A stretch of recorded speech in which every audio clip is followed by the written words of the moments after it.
بسم اللہ الرحمن الرحیم۔ السلام علیکم۔ سوال پوچھا گیا ہے کہ اگر کسی کی زندگی میں کوئی بڑی سختی نہ آئی ہو اور وہ ایک آسودہ اور آرام دہ زندگی گزار رہے ہوں تو کیا ان کی کوئی آزمائش نہیں ہوتی؟ کیا یہ لوگ اللہ کے قریب نہیں ہوتے؟ تو سب سے پہلے تو بہت اچھا سوال ہے۔ اللہ آپ کو اس کے لیے اللہ اس سوال کو آپ کے لیے صدقہ جاریہ بنا دے۔ اس سوال کا جواب میں ایک واقعے سے شروع کروں گی جو ہمارے دین کے جو 4 امام ہیں ان میں سے ایک امام حنبل رحمۃ اللہ علیہ کے ساتھ واقعہ پیش آیا تھا۔ ان کو خلیفہ وقت نے قید کرنے کا حکم دیا تھا کیونکہ امام صاحب خلیفہ کی مرضی کا کوئی فتویٰ نہیں دے رہے تھے۔ اب امام حنبل بھوکے پیاسے قید میں چند دن رہے۔ وہ روزانہ روزہ رکھ لیتے تھے اور فتویٰ دینے سے انہوں نے اپنا انکار جاری رکھا۔ آخر چند دن کے بعد اور عوام کے بہت سے احتجاج اور مظاہروں کی وجہ سے خلیفہ نے حکم دیا کہ امام صاحب کو کھانا اور ہیرے جواہرات بھیجے جائیں۔ اب امام صاحب نماز پڑھ رہے تھے، آپ نے سلام پھیرا تو قید خانے کے سپاہی بہترین خوراک اور ہیرے جواہرات کے تھال لیے سامنے کھڑے تھے۔ امام صاحب وہیں سجدے میں گر گئے اور اللہ کے سامنے زاری اور منت کرنے لگے کہ یا اللہ، بھوک پیاس اور مار پیٹ کی آزمائش مجھے قبول ہے، لیکن یہ کشادگی اور دنیاوی نعمتوں سے بھری ہوئی آزمائش میں کامیاب ہونا بہت مشکل ہے۔ تو اس واقعے میں سبق یہ ہے کہ ہمارا جو اللہ کے ساتھ معاملہ ہے ہماری زندگی میں، وہ چاہے تنگی کا معاملہ ہو یا کشادگی کا معاملہ ہو، چاہے غم ہو یا خوشی ہو، چاہے ہم آسودہ حال ہوں یا خدا نخواستہ ہم بدحال ہوں، ہے یہ سب آزمائش، کیونکہ یہ دنیا ایک دارالامتحان ہے۔ دنیا کا لفظ ہی ادنا سے نکلا ہے، یعنی سب سے نیچی جگہ۔ یہ وہ جگہ ہے جہاں سے مزید نیچے نہیں جایا جا سکتا، یعنی زندہ انسان جو ہے وہ تو مر کے قبر میں چلا جائے گا، لیکن دنیا میں اس سے مزید نیچے کوئی جگہ نہیں ہے۔ دنیا سے اوپر ہی جانا ہے، اور یہی اوپر جانے کا جو معاملہ ہے اور یہ جو سفر ہے، یہ وہ آزمائش ہے جس میں اللہ نے ہر انسان کو مبتلا کیا ہے، اور اسی وجہ سے ہمیں ہدایت ملی ہے اور ہمیں ایک پوری ٹیکسٹ بک دی گئی ہے جو قرآن ہے کہ اس امتحان میں، اس آزمائش میں کیسے کامیاب ہونا ہے۔ جب آخرت کا بیان قرآن میں ہوتا ہے تو آپ میں سے جو لوگ پڑھ چکے ہیں اور جو پڑھ رہے ہیں، آپ نے نوٹ کیا ہوگا کہ ہر جگہ پہ جو سچویشن بیان کی جاتی ہے وہ ایسی ہوتی ہے جیسے کسی امتحان کا نتیجہ نکل رہا ہو، کہ ان کو ان کا اعمال نامہ دیا جائے گا اور جس کے دائیں ہاتھ میں دیا گیا وہ خوش ہوگا اور لوگوں کو دکھائے گا، اور جس کے بائیں ہاتھ میں دیا گیا اس کا چہرہ سیاہ پڑ جائے گا اور وہ دکھ اور درد میں چیخے گا اور اپنے اوپر ملامت بولے گا۔ تو یہ تو ہمیں اچھی طرح پتہ ہے کہ یہ دنیا ایک دارالامتحان ہے اور یہ نتیجے کی جگہ نہیں ہے۔ اس دنیا کی نعمتیں جو ہیں وہ بھی امتحان ہیں، اور اسی طرح اس کی زحمتیں جو ہیں وہ بھی امتحان ہیں۔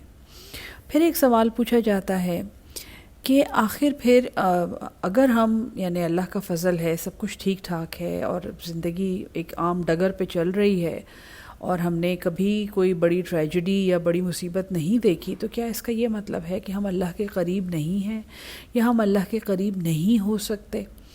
تو اللہ کے قریب ہونے کے تو بہت سے طریقے اور بہت سی باتیں جو ہیں وہ قرآن میں موجود ہیں، اور جیسے جہاں سے چوتھا پارہ شروع ہوتا ہے کہ لن تنالوا البر حتی تنفقوا مما تحبون، تم نیکی کو پا بھی نہیں سکتے یہاں تک کہ تم اللہ کی راہ میں وہ دے دو جس سے تم محبت کرتے ہو۔ تو ہر کسی کو اپنی نعمتوں سے محبت ہوتی ہے، مال ہے، اولاد ہے، صلاحیتیں ہیں۔ سب سے قیمتی وقت تو ہمارے پاس وقت ہے جو ہم اپنے آپ کو بھی نہیں دے سکتے۔ کیا آپ نے سوچا ہے کہ اگر یہ وقت ہم اللہ کی راہ میں خرچ کریں تو کیسی نیکی ہم کمائیں گے؟ یعنی آزمائش جو ہے، تکلیف اور آزمائش میں فرق بہت ضروری ہے۔ تکلیف بھی ایک آزمائش ہے، لیکن ہر آزمائش تکلیف نہیں ہوتی۔ مال و دولت، صلاحیت، جوانی، لوگوں کی محبت، لوگوں کی اپریسیشن اور ان کی رسپیکٹ، علم، بولنے کی طاقت، سب جو ہیں اللہ کی طرف سے جو نعمتیں ملی ہیں یہ آزمائش ہیں، اور ان کو اللہ کی راہ میں بہترین طریقے سے استعمال کرنا ہے۔ دیکھیں، پھر ایک اور سوال ہے کہ اچھا، اگر ہر ایک چیز ایک آزمائش ہے تو پھر آزمائش اور سزا میں فرق کیسے کریں؟ تو دیکھیں، سزا ایک ایسی چیز ہے، ظاہر ہے سزا اور جزا تو اللہ کی طرف سے ہے، تو اگر اللہ کسی بات پہ ناراض ہے اور اس نے حساب لینے کے لیے یا سبق سکھانے کے لیے کوئی تکلیف بھیجی ہے، تو اگر وہ ایک سزا ہے تو انسان اس میں اللہ سے دور ہو جاتا ہے۔ آپ نے ایسے لوگ ضرور دیکھے ہوں گے جو بات شروع کرتے ہی کہتے ہیں پلیز میرے سامنے کوئی قرآن سنت کی بات نہ کرنا یار، میں تم سے مشورہ مانگ رہی ہوں۔ تو ایسے لوگ ہوتے ہیں جن کو ایکچولی اللہ کی یا رسول صلی اللہ علیہ وسلم یا دوسرے پیغمبروں کی باتیں انہیں اریٹیٹ کرتی ہیں۔ وہ اپنی اس تکلیف میں اور اس آزمائش میں اللہ سے ناراض ہوتے ہیں اور اللہ پہ اپنے غصے کا اظہار کرتے ہیں، نعوذ باللہ، اور وہ یہ کہتے ہیں کہ میرے سامنے ایسی باتیں نہ کرو، میں بڑی اریٹیٹ ہوتی ہوں، ایسی باتوں کا کوئی فائدہ نہیں ہے۔